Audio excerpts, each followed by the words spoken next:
Not all comic book characters are created equally. I mean, if they were all the likes of Charles Xavier or the Hulk or, hey, even Superman, battles in the panels would seem to lack a certain amount of, high stakes. One of the reasons why we love Marvel Comics though is that their stories include a wide variety of diverse and complex superheroes, ones with flaws and weaknesses both on and off the battlefield. But sometimes there's the occasional character that leaves us wondering how on earth they'd be able to hold their own in a battle, especially if those characters were ever to get a big screen or television adaptation in the MCU. So today we're counting down our picks for the top 10 Marvel characters who are too weak for the MCU. We've got a combination of both superheroes and villains on this list, so with that in mind, let's get to it.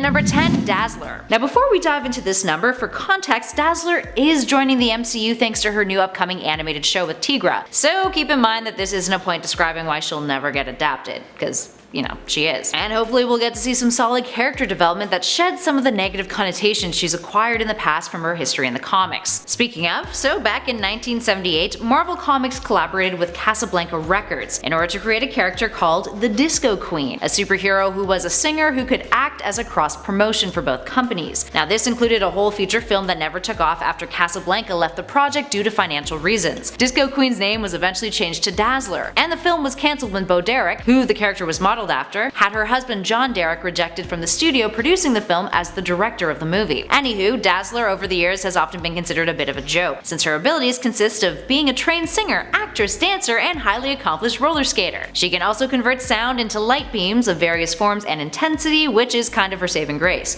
but often she's considered a character who isn't capable of doing much. Let's hope that opinion changes soon. And at number 9, Anarchist. Brace yourself, friends, because there's going to be a few characters on this list from the X-Statix team. Now for context, X-Statix, which briefly operated under the name X-Force, was a team of mutants put together by billionaire Spike Freeman, aka Coach, who was a major dick who used to be a superhero called the Arm. He's also actually a rapist, which is kind of fucked up, but he gets killed because of it. Anywho, he decided to form the first celebrity group of superheroes who died when an attack helicopter opened fire during one of their missions at a television studio while they were trying to rescue a boy band called Boys R Us, a scheme that Coach had orchestrated that went sour. Anywho, Anarchist was one of the only 2 members to have survived that mission. His abilities include acidic sweat, corrosive blast, and adhesive generation. Essentially, he secretes acid-like sweat from the pores on his body, and he can metabolize this acid into projectiles, which he shot from his hands. It's also really sticky, hence the adhesive thing. In addition to that, he suffered from OCD, which made him obsessed with being clean and constantly washing his hands. Not saying that OCD is a weakness, because that would actually make, him more of an interesting character if he ever was adapted.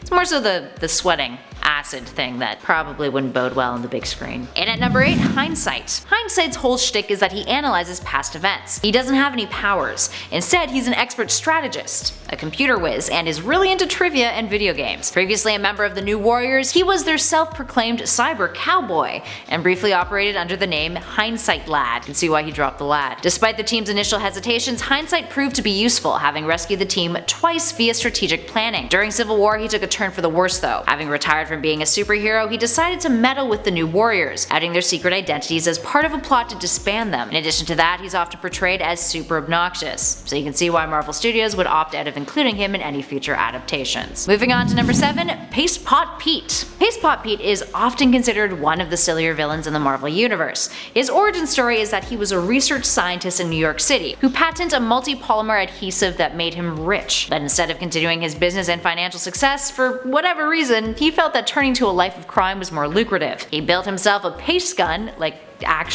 and donned a silly costume, and somehow managed to evade the Fantastic Four. Now over the years he would change up his costume and try to reinvent himself as the Trapster in order to seem more menacing, but he never really lived down his previous moniker. And at 6, Ruby Thursday. Ruby Thursday, aka Thursday Rubenstein, could go either way, is perhaps one of the oddest villains to ever debut in the Marvel Universe. She's essentially a provocative female body with an orb for a head, which can be broken down to a whole misogynistic subtext of its own, but that's not what we're doing with this number today. So that orb of a head of hers. It is a mass of organic circuitry made up of a red malleable plastic that can mimic all of the functions of a regular human head, which is kind of silly considering it's just a red orb on her head.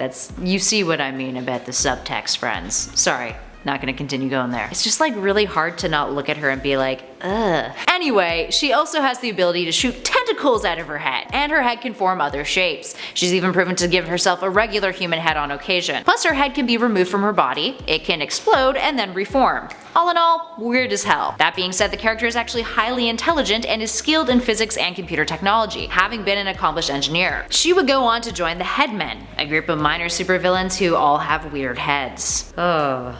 They deserve a number on this list, really. And at number 5, Dr. Bong. Dr. Bong, which unfortunately has nothing to do with marijuana, is a villain that doesn't stand a chance at being adapted into the MCU. One of the reasons being the joke I just made. Now, maybe if he was a nuisance criminal who shows up and makes unnecessary trouble for a hero, might get a pass. But considering he's an archfoe of Howard the Duck's, he might actually end up showing up on the upcoming Howard the Duck animated series on Disney's streaming service. So, who knows? But regardless, Dr. Bong won't be rubbing shoulders with the likes of Thanos or Loki or any of the other villains who have made it up onto movie screens across the globe in the MCU. Dr. Bong is a character who is an expert at genetic engineering, who made a bell-shaped helmet that, when struck, can do a variation of stuff, like create concussive blasts that bend metal, or it can teleport him to a different place. He also seemingly always has a wacky plan up his sleeve, or I guess in his bell, having once created imperfect clones of Captain America, Black Widow, and Moon Knight, all as a scheme to lure Deadpool into teaming up with them and infiltrating the Secret Avengers. Dude, priorities. Work on your costume, bro. And at number 4, Asbestos Lady. Asbestos Lady, aka Victoria Murdoch, was very much a product of the Golden and Silver Age of comics. Created at the end of the Golden Age in 1947, Murdoch had no specific powers beyond her scientific intelligence. But what she did have was a fireproof costume that was made entirely out of asbestos, a material that at the time hadn't been proven to be a health-threatening substance yet. Instead, this made her fireproof, and she battled against the original Human Torch, the android, back in the day. The character would die of mesothelioma at the age of 45, something that happened off-panel and was only mentioned in the all-new official handbook of the Marvel Universe back in 2006. It's assumed she contracted the disease due to her excessive asbestos exposure. And at number 3, You Go Girl. You Go Girl, aka Edith Sawyer, is that other character from Ecstatics to have survived the Boys R Us mission tragedy. She joined the team when she teleported to Hollywood and got the attention of the team's leader, ZEITGEIST. So what can she do? Well, Eddie has the ability to teleport with seemingly no limits. But here's the catch. After she teleports, it exhausts her excessively, causing her to fall asleep. The longer the distance she teleports, the more rest is required. She's tried multiple things to combat this, including caffeine and an inhaler with a stimulant, although the latter affected her precision and where she would end up when teleporting. She would later die in X-Force issue 128, sacrificing herself after being mortally injured, so that her 2 other teammates, Anarchist and Mr. Sensitive, could escape from a mission in outer space. Moving on to number 2, Zeitgeist. Zeitgeist is a character that, if he were to appear in the MCU, likely wouldn't get a role in one of the bigger feature films, but might show up as, either an Easter egg or some sort of comic relief plotline in an MCU television show, or a joke. Like in Deadpool. Zeitgeist is yet another member of the Ecstatics group, and met his untimely end in X-Force issue 116, the same issue he debuted. He was also in on planning the attack with Coach aka Spike Freeman on Boys R Us, with the intention of the terrorists who were holding the band hostage to kill off all of the members of Ecstatics except Anarchist and himself. Now during the attack, his lower torso was blown to shreds, leaving his intestines hanging out as he died a painful death. Anywho though, let's talk his powers. Zeitgeist has acidic vomit, which would burn through 10 centimeters of steel within 30 seconds. He first discovered his powers during a drunken makeout session with the girl who he vomited on, resulting in her receiving severe burns to her face. Oh, no bueno. Imagine making out with someone for the first time and then just vom all over your face, and the next thing you know your skin's burning off and your life is now because of it. That would suck. Finally, in at number 1, Bird Brain.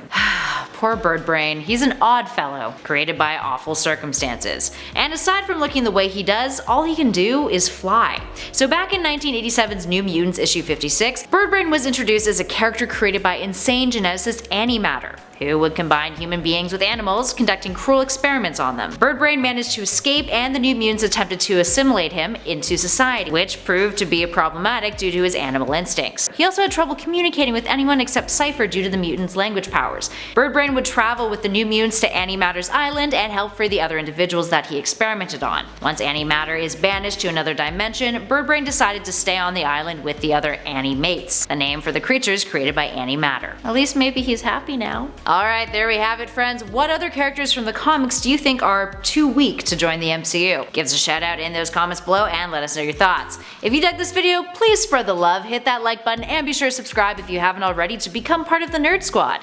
We also have a ton of other videos on our channel that might tickle your fancy, so be sure to check out the playlist currently flashing on your screen. In the meantime though, thanks for hanging out. I'll catch you all in the next video.